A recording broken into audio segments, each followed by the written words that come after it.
9 novembre, Marc, chapitre 6, chapitre 7, chapitre 8, chapitre 9, chapitre 10.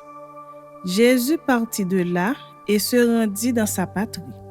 Ses disciples le suivirent.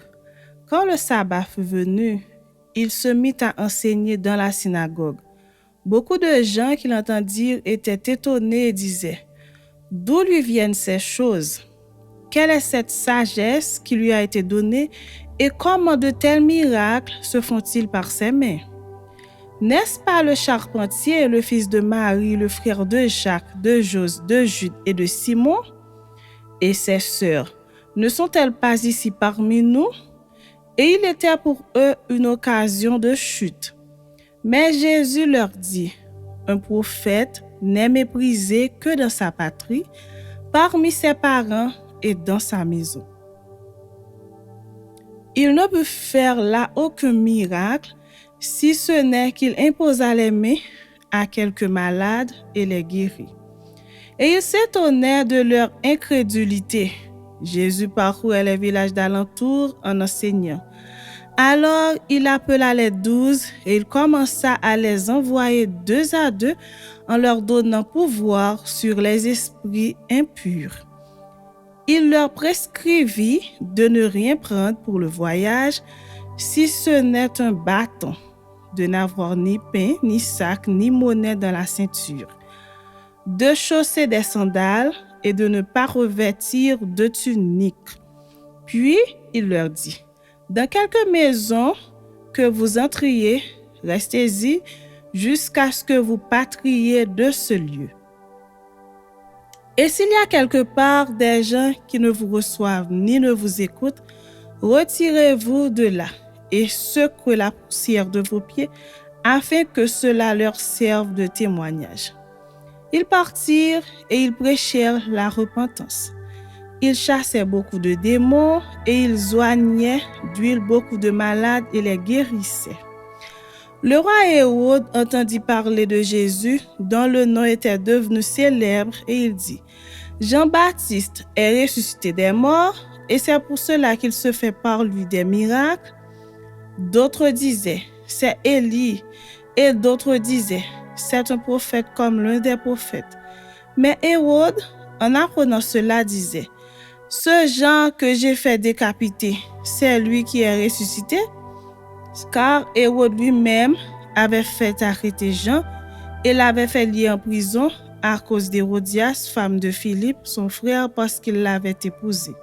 Et que Jean lui disait : « Il ne t'est pas permis d'avoir la femme de ton frère. » Hérodias était irritée contre Jean et voulait le faire mourir, mais elle ne le pouvait, car Hérode craignait Jean, le connaissant pour un homme juste et saint. Il le protégeait, et après l'avoir entendu, il était souvent perplexe et l'écoutait avec plaisir. Cependant, un jour propice arriva lorsque Hérode, à l'anniversaire de sa naissance, donna un festin assez grand aux chefs militaires et aux principaux de la Galilée. La fille d'Hérodias entra dans la salle, elle dansa et plut à Hérode et à ses convives. Le roi dit à la jeune fille : « Demande-moi ce que tu voudras et je te le donnerai. » Il ajouta avec serment : « Ce que tu me demanderas, je te le donnerai, fût-ce la moitié de mon royaume. » Étant sortie, elle dit à sa mère : « Que demanderai-je ? » Et sa mère répondit : « La tête de Jean-Baptiste. » Elle s'empressa de rentrer aussitôt vers le roi et lui fit cette demande : « Je veux que tu me donnes à l'instant sur un plat la tête de Jean-Baptiste. » Le roi fut attristé, mais à cause de ses serments et des convives, il ne voulut pas lui faire un refus. Il envoya sur le champ un garde avec ordre d'apporter la tête de Jean-Baptiste. La garde alla décapiter Jean dans la prison et apporta la tête sur un plat. Il la donna à la jeune fille et la jeune fille la donna à sa mère. Les disciples de Jean, ayant appris cela, vinrent prendre son corps et le mirent dans un sépulcre. Les apôtres, s'étant rassemblés auprès de Jésus, lui racontèrent tout ce qu'ils avaient fait et tout ce qu'ils avaient enseigné. Jésus leur dit, « Venez à l'écart dans un lieu désert et reposez-vous un peu, car il y avait beaucoup d'allants et de venants, et ils n'avaient même pas le temps de manger. » Ils partirent donc dans une barque pour aller à l'écart dans un lieu désert. Beaucoup de gens les virent s'en aller et les reconnurent, et de toutes les villes on accourut à pied et on les devança au lieu où ils se rendaient. Quand il sortit de la barque, Jésus vit une grande foule et fut ému de compassion pour eux, parce qu'ils étaient comme des brebis qui n'ont point de berger. Et il se mit à leur enseigner beaucoup de choses. Comme l'heure était déjà avancée, ses disciples s'approchèrent de lui et dirent, « Ce lieu est désert et l'heure est déjà avancée. Renvoie-les afin qu'ils aillent dans les campagnes et dans les villages des environs pour s'acheter de quoi manger. » Jésus leur répondit, « Donnez-leur vous-même à manger. » Mais ils lui dirent, « Irions-nous acheter des pains pour 200 deniers et leur donnerions-nous à manger? » Et il leur dit, « Combien avez-vous de pain? Allez voir. » Ils s'en assurèrent et répondirent, « 5 et 2 poissons. » Alors il leur commanda de les faire tous asseoir par groupe sur l'herbe verte, et ils s'assirent par rangées de 100 et de 50. Il prit les 5 pains et les 2 poissons, et levant les yeux vers le ciel, il rendit grâce. Puis il rompit les pains et les donna aux disciples, afin qu'ils les distribuassent à la foule. Il partagea aussi les 2 poissons entre eux tous. Tous mangèrent et furent rassasiés. Et l'on emporta 12 paniers pleins de morceaux de pain et de ce qui restait des poissons. Ceux qui avaient mangé les pains étaient 5000 hommes. Aussitôt après, il obligea ses disciples à monter dans la barque et à passer avant lui de l'autre côté, vers Bethsaïda, pendant que lui-même renverrait la foule. Quand il l'eut renvoyé, il s'en alla sur la montagne pour prier. Le soir étant venu, la barque était au milieu de la mer et Jésus était seul à terre. Il vit qu'ils avaient beaucoup de peine à ramer, car le vent leur était contraire. À la 4e veille de la nuit environ, il alla vers eux, marchant sur la mer, et il voulait les dépasser. Quand ils le virent marcher sur la mer, ils crurent que c'était un fantôme et ils poussèrent des cris, car ils le voyaient tous et ils étaient troublés. Aussitôt Jésus leur parla et leur dit, « Rassurez-vous, c'est moi, n'ayez pas peur. » Puis il monta vers eux dans la barque et le vent cessa. Ils furent en eux-mêmes tous stupéfaits et remplis d'étonnement, car ils n'avaient pas compris le miracle des pains parce que leur cœur était endurci. Après avoir traversé la mer, ils vinrent dans le pays de Génézareth et ils abordèrent. Quand ils furent sortis de la barque, les gens, ayant aussitôt reconnu Jésus, parcoururent tous les environs et l'on se mit à apporter les malades sur des lits partout où l'on apprenait qu'il était. En quelques lieux qu'il arriva, dans les villages, dans les villes ou dans les campagnes, on mettait les malades sur les places publiques et on le priait de leur permettre seulement de toucher le bord de son vêtement. Et tous ceux qui le touchaient étaient guéris. Chapitre 7. Les pharisiens et quelques scribes venus de Jérusalem s'assemblèrent auprès de Jésus. Ils virent quelques-uns de ses disciples prendre leur repas avec des mains impures, c'est-à-dire non lavées. Or, les pharisiens et tous les juifs ne mangent pas sans s'être lavés soigneusement les mains, conformément à la tradition des anciens. Et quand ils reviennent de la place publique, ils ne mangent qu'après s'être purifiés. Ils ont encore beaucoup d'autres observances traditionnelles, comme le lavage des coupes, des cruches et des vases d'airain. Et les pharisiens et les scribes lui demandèrent, « Pourquoi tes disciples ne suivent-ils pas la tradition des anciens, mais prennent-ils leur repas avec des mains impures ?» Jésus leur répondit, hypocrites, Ésaïe a bien prophétisé sur vous, ainsi qu'il est écrit. Ce peuple m'honore des lèvres, mais son cœur est éloigné de moi. C'est en vain qu'il m'honore en donnant des préceptes qui sont des commandements d'hommes. Vous abandonnez le commandement de Dieu et vous observez la tradition des hommes. Il leur dit encore, vous anéantissez fort bien le commandement de Dieu pour garder votre tradition. Car Moïse a dit, honore ton père et ta mère, et celui qui maudira son père ou sa mère sera puni de mort. Mais vous, vous dites, si un homme dit à son père ou à sa mère, ce dont j'aurais pu t'assister est corban, c'est-à-dire une offrande à Dieu, vous ne le laissez plus rien faire pour son père ou pour sa mère. Annulant ainsi la parole de Dieu par votre tradition que vous avez établie, et vous faites beaucoup d'autres choses semblables. Ensuite, ayant de nouveau appelé la foule à lui, il lui dit, « Écoutez-moi tous et comprenez. Il n'est hors de l'homme rien qui entre en lui puisse le souiller, mais ce qui sort de l'homme, c'est ce qui le souille. Si quelqu'un a des oreilles pour entendre, qu'il entende. » Lorsqu'il fut entré dans la maison, loin de la foule, ses disciples l'interrogèrent sur cette parabole. Il leur dit, « Vous aussi, êtes-vous donc sans intelligence? Ne comprenez-vous pas que rien de ce qui, du dehors, entre dans l'homme ne peut le souiller? Car cela n'entre pas dans son cœur, mais dans son ventre, puis s'en va dans les lieux secrets qui purifient tous les aliments. » Il dit encore, « Ce qui sort de l'homme, c'est ce qui souille l'homme, car c'est du dedans, c'est du cœur des hommes que sortent les mauvaises pensées, les adultères, les impudicités, les meurtres, les vols, les cupidités, les méchancetés, la fraude, le dérèglement, le regard envieux, la calomnie, l'orgueil, la folie. Toutes ces choses mauvaises sortent du dedans et souillent l'homme. » Jésus étant parti de là, s'en alla dans le territoire de Tyr et de Sidon.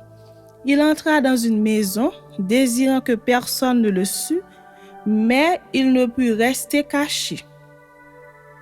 Car une femme dont la fille était possédée d'un esprit impur entendit parler de lui et vint se jeter à ses pieds. Cette femme était grecque, syrophénicienne d'origine. Elle le pria de chasser le démon hors de sa fille. Jésus lui dit, « Laisse d'abord les enfants se rassasier, car il n'est pas bien de prendre le pain des enfants et de le jeter aux petits chiens. » « Oui, Seigneur, lui répondit-elle, mais les petits chiens sous la table mangent les miettes des enfants. Alors il lui dit, « À cause de cette parole, va, le démon est sorti de ta fille. » Et quand elle rentra dans sa maison, elle trouva l'enfant couché sur le lit, le démon étant sorti. Jésus quitta le territoire de Tyr et revint par Sidon vers la mer de Galilée en traversant le pays de la Décapole. On lui amena un sourd qui avait de la difficulté à parler et on le pria de lui imposer les mains. Il le prit à part, loin de la foule, lui mit les doigts dans les oreilles et lui toucha la langue avec sa propre salive. Puis, levant les yeux au ciel, il soupira et dit, « Ephata », c'est-à-dire « Ouvre-toi ». Aussitôt ses oreilles s'ouvrirent, sa langue se délia et il parla très bien. Jésus leur recommanda de n'en parler à personne, mais plus il le leur recommanda, plus ils le publiaient. Ils étaient dans le plus grand étonnement et disaient, « Il fait tout à merveille. Même il fait entendre les sourds et parler les muets. » Chapitre 8. En ces jours-là, une foule nombreuse s'étant de nouveau réunie et n'ayant pas de quoi manger, Jésus appela les disciples et leur dit, « Je suis ému de compassion pour cette foule, car voilà 3 jours qu'ils sont près de moi et ils n'ont rien à manger. Si je les renvoie chez eux à jeun, les forces leur manqueront en chemin, car quelques-uns d'entre eux sont venus de loin. » Ses disciples lui répondirent, « Comment pourrait-on les rassasier de pain ici dans un lieu désert? » Jésus leur demanda, Combien avez-vous de pain? 7, répondirent-ils. Alors il fit asseoir la foule par terre, prit les 7 pains, et après avoir rendu grâce, il les rompit et les donna à ses disciples pour les distribuer. Et ils les distribuèrent à la foule. Ils avaient encore quelques petits poissons, et Jésus, ayant rendu grâce, les fit aussi distribuer. Ils mangèrent et furent rassasiés, et l'on emporta 7 corbeilles pleines des morceaux qui restaient. Ils étaient environ 4000. Ensuite Jésus les renvoya. Aussitôt il monta dans la barque avec ses disciples et se rendit dans la contrée de Dalmanuta. Les pharisiens survinrent, se mirent à discuter avec Jésus et pour l'éprouver, lui demandèrent un signe venant du ciel. Jésus, soupirant profondément en son esprit, dit: « Pourquoi cette génération demande-t-elle un signe? Je vous le dis en vérité, il ne sera point donné de signe à cette génération. » Puis il les quitta et remonta dans la barque pour passer sur l'autre bord. Les disciples avaient oublié de prendre des pains. Il n'en avait qu'un seul avec eux dans la barque. Jésus leur fit cette recommandation: « Gardez-vous avec soin du levain des pharisiens et du levain d'Hérode. » Les disciples raisonnaient entre eux et disaient: « C'est parce que nous n'avons pas de pain. » Jésus, l'ayant connu, leur dit: « Pourquoi raisonnez-vous sur ce que vous n'avez pas de pain? Êtes-vous encore sans intelligence et ne comprenez-vous pas? Avez-vous le cœur endurci et en des yeux ne voyez-vous pas et en des oreilles n'entendez-vous pas et n'avez-vous point de mémoire? Quand j'ai rompu les 5 pains pour les 5000 hommes, combien de paniers pleins de morceaux avez-vous emporté? 12, lui répondirent-ils. Et quand j'ai rompu les 7 pains pour les 4000 hommes, combien de corbeilles pleines de morceaux avez-vous emporté? 7, répondirent-ils. Et il leur dit: Ne comprenez-vous pas encore? Et ils se rendirent à Bethsaïda, et on amena vers Jésus un aveugle qu'on le pria de toucher. Il prit l'aveugle par la main et le conduisit hors du village, puis il lui mit de la salive sur les yeux, lui imposa les mains et lui demanda s'il voyait quelque chose. Il regarda et dit: J'aperçois les hommes, mais j'en vois comme des arbres et qui marchent. Jésus lui mit de nouveau les mains sur les yeux, et quand l'aveugle regarda fixement, il fut guéri et vit tout distinctement. Alors Jésus le renvoya dans sa maison en disant: N'entre pas au village. Jésus s'en alla avec ses disciples dans les villages de César et de Philippe, et il leur posa en chemin cette question: Qui dit-on que je suis? Ils répondirent: Jean-Baptiste, les autres Élie, les autres l'un des prophètes. Et vous, leur demanda-t-il, qui dites-vous que je suis? Pierre lui répondit: Tu es le Christ. Jésus leur recommanda sévèrement de ne dire cela de lui à personne. Alors il commença à leur apprendre qu'il fallait que le Fils de l'homme souffrit beaucoup, qu'il fût rejeté par les anciens, par les principaux sacrificateurs et par les scribes, qu'il fût mis à mort et qu'il ressuscita 3 jours après. Il leur disait ces choses ouvertement, et Pierre, l'ayant pris à part, se mit à le reprendre. Mais Jésus, se retournant et regardant ses disciples, réprimanda Pierre et dit: Arrière de moi, Satan, car tu ne conçois pas les choses de Dieu, tu n'as que des pensées humaines. Puis, ayant appelé la foule avec ses disciples, il leur dit: Si quelqu'un veut venir après moi, qu'il renonce à lui-même, qu'il se charge de sa croix et qu'il me suive. Car celui qui voudra sauver sa vie la perdra, mais celui qui perdra sa vie à cause de moi et de la bonne nouvelle la sauvera. Que sert-il à un homme de gagner tout le monde s'il perd son âme? Que donnerait un homme en échange de son âme?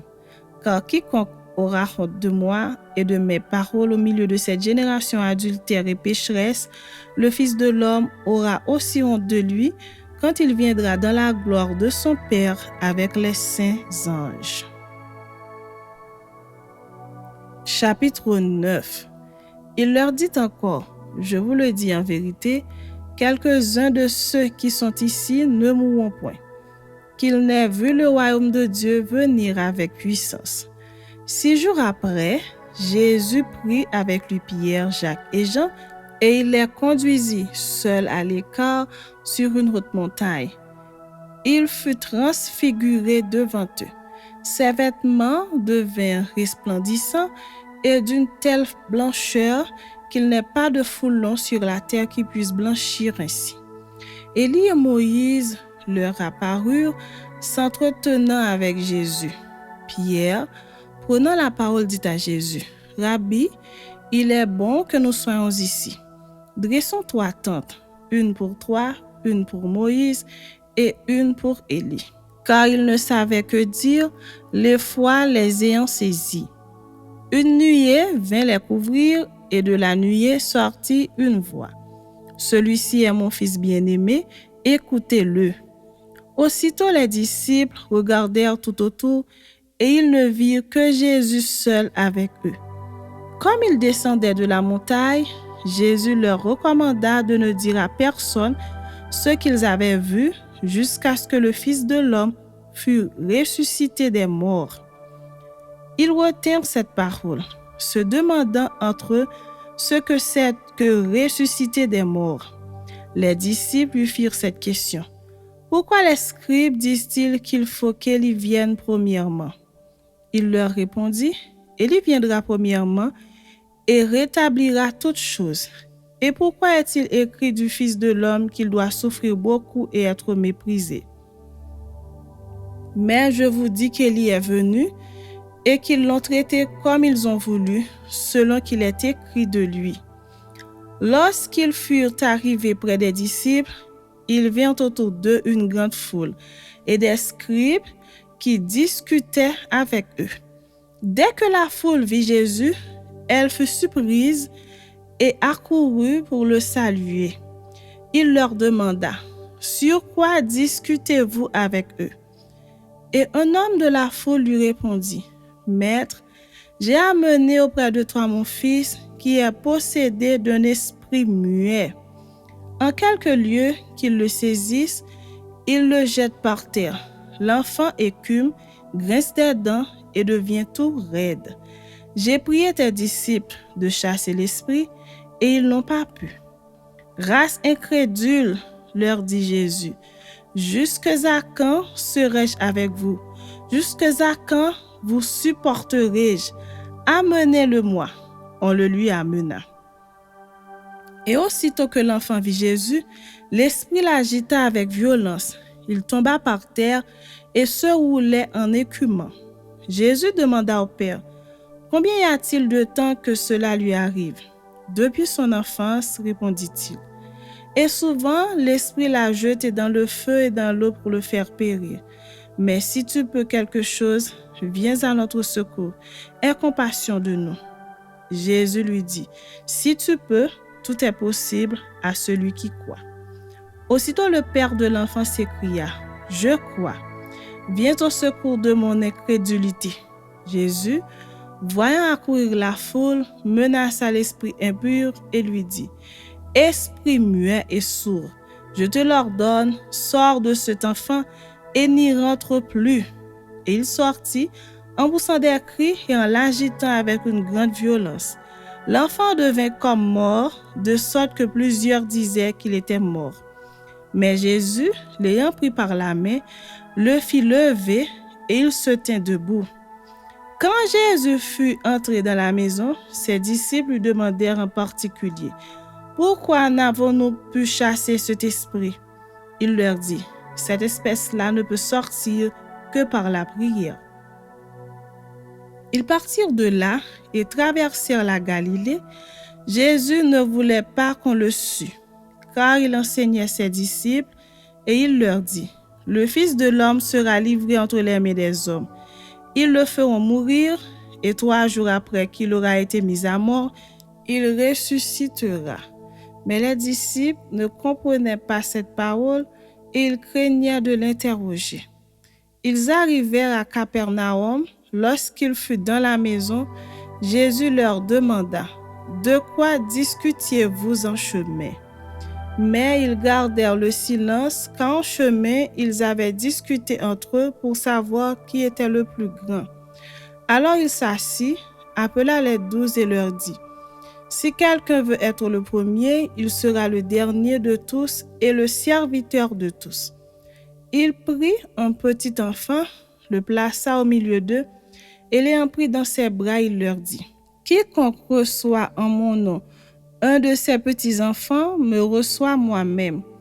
Et quiconque me reçoit, reçoit non pas moi, mais celui qui m'a envoyé. » Jean lui dit « Maître, nous avons vu un homme qui chasse des démons en ton nom, et nous l'en avons empêché parce qu'il ne nous suit pas. » « Ne l'en empêchez pas, répondit Jésus, car il n'est personne qui faisant un miracle en mon nom puisse aussitôt après parler mal de moi.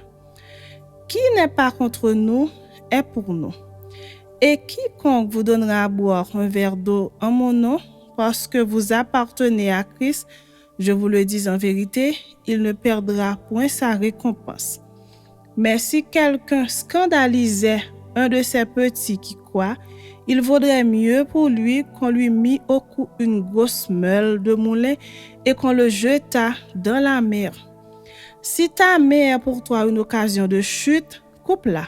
Mieux vaut pour toi entrer manchot dans la vie que d'avoir les 2 mains et d'aller dans la géhenne, dans le feu qui ne s'éteint point.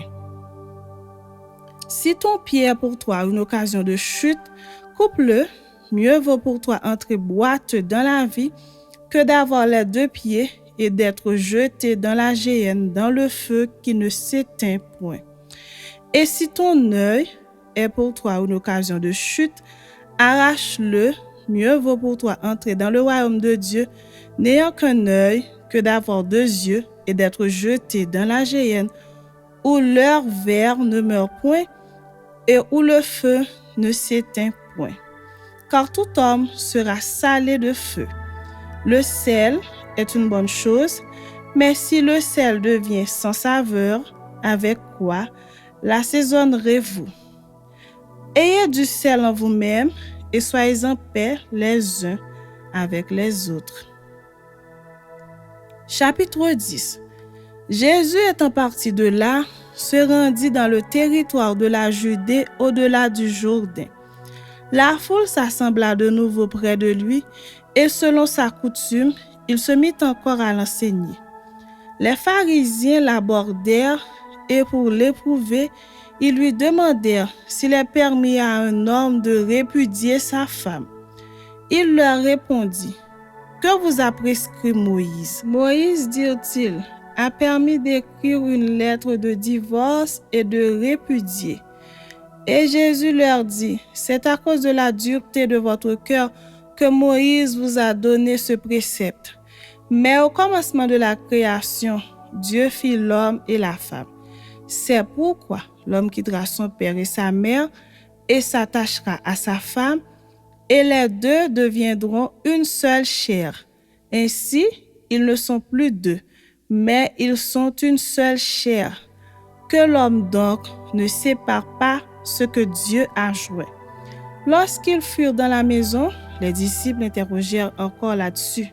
Il leur dit « Celui qui répudie sa femme et qui en épouse une autre commet un adultère à son égard. Et si une femme quitte son mari et en épouse un autre, elle commet un adultère. » On lui amena des petits-enfants afin qu'il les touchât. Mais les disciples reprirent ceux qui les amenaient. Jésus, voyant cela, fut indigné et leur dit « Laissez venir à moi les petits-enfants et ne les en empêchez pas, car le royaume de Dieu est pour ceux qui leur ressemblent. Je vous le dis en vérité, quiconque ne recevra pas le royaume de Dieu comme un petit enfant n'y entrera point. » Puis, il les prit dans ses bras et les bénit en leur imposant les mains. « comme Jésus se mettait en chemin, un homme accourut et se jetant à genoux devant lui, « Bon maître, lui demanda-t-il, que dois-je faire pour hériter la vie éternelle ?» Jésus lui dit, « Pourquoi m'appelles-tu bon? Il n'y a de bon que Dieu seul. Tu connais les commandements. Tu ne commettras point d'adultère, tu ne tueras point, tu ne déroberas point, tu ne diras point de faux témoignages, tu ne feras tort à personne, honore ton père et ta mère. » Il lui répondit, « Maître, j'ai observé toutes ces choses dès ma jeunesse. » Jésus, l'ayant regardé, l'aima et lui dit, « Il te manque une chose. Va, vends tout ce que tu as, donne-le aux pauvres, et tu auras un trésor dans le ciel. Puis viens et suis-moi. » Mais affligé de cette parole, cet homme s'en alla tout triste, car il avait de grands biens. Jésus, regardant autour de lui, dit à ses disciples qu'il sera difficile à ceux qui ont des richesses d'entrer dans le royaume de Dieu. Les disciples furent étonnés de ce que Jésus parlait ainsi, et reprenant, il leur dit, « Mes enfants, qu'il est difficile à ceux qui se confient dans les richesses d'entrer dans le royaume de Dieu. Il est plus facile à un chameau de passer par le trou d'une aiguille qu'à un riche d'entrer dans le royaume de Dieu. » Les disciples furent encore plus étonnés et ils se dirent les uns aux autres, « Et qui peut être sauvé? » Jésus leur regarda et dit, « Cela est impossible aux hommes, mais non à Dieu, car tout est possible à Dieu. » Pierre se mit à lui dire, « Voici, nous avons tout quitté et nous t'avons suivi. » Jésus répondit, « Je vous le dis en vérité, il n'est personne qui, ayant quitté à cause de moi et à cause de la bonne nouvelle, sa maison ou ses frères ou ses sœurs ou sa mère ou son père ou ses enfants ou ses terres, ne reçoivent au centuple présentement dans ce siècle-ci des maisons, des frères, des sœurs, des mères, des enfants et des terres avec des persécutions, et dans le siècle à venir, la vie éternelle. Plusieurs des premiers seront les derniers, et plusieurs des derniers seront les premiers. » Ils étaient en chemin pour monter à Jérusalem, et Jésus allait devant eux. Les disciples étaient troublés et le suivaient avec crainte. Et Jésus prit de nouveau les 12 auprès de lui et commença à leur dire ce qui devait lui arriver. « Voici, nous montons à Jérusalem, et le Fils de l'homme sera livré aux principaux sacrificateurs et aux scribes. Ils le condamneront à mort et ils le livreront aux païens qui se moqueront de lui, cracheront sur lui, le battront de verges et le feront mourir. Et 3 jours après, il ressuscitera. » Les fils de Zébédée, Jacques et Jean, s'approchèrent de Jésus et lui dirent, « Maître, nous voudrions que tu fisses pour nous ce que nous te demanderons. » Il leur dit, « Que voulez-vous que je fasse pour vous? » « Accorde-nous, lui dirent-ils, d'être assis l'un à ta droite et l'autre à ta gauche, quand tu seras dans ta gloire. » Jésus leur répondit, « Vous ne savez ce que vous demandez.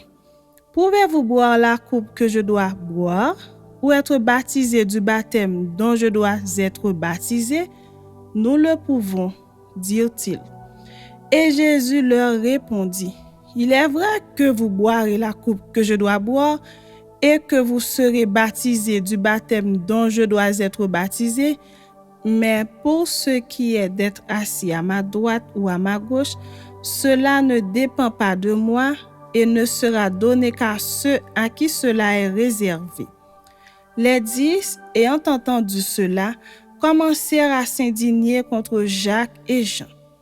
Jésus les appela et leur dit, « Vous savez que ceux qu'on regarde comme les chefs des nations les tyrannisent et que les grands les dominent. Il n'en est pas de même au milieu de vous. Mais quiconque veut être grand parmi vous, qu'il soit votre serviteur. Et quiconque veut être le premier parmi vous, qu'il soit l'esclave de vous. Car le Fils de l'homme est venu, non pour être servi, mais pour servir et donner sa vie comme la rançon de plusieurs. Ils arrivèrent à Jéricho, et lorsque Jésus en sortit avec ses disciples et une assez grande foule, le fils de Timée, Bartimée, mendiant aveugle, était assis au bord du chemin. Il entendit que c'était Jésus de Nazareth, et il se mit à crier, « Fils de David, Jésus, aie pitié de moi. » Plusieurs le reprenaient pour le faire taire, mais il criait beaucoup plus fort, « Fils de David, aie pitié de moi. » Jésus s'arrêta et dit, « Appelez-le. » Ils appelèrent l'aveugle en lui disant, « Prends courage, lève-toi, il t'appelle. » L'aveugle jeta son manteau et se levant d'un bond, vint vers Jésus. Jésus, prenant la parole, lui dit, « Que veux-tu que je te fasse? » « Rabouni, lui répondit l'aveugle, « que je recouvre la vue. » Et Jésus lui dit, « Va, ta foi t'a sauvé. » Aussitôt il recouvra la vue et suivit Jésus dans le chemin.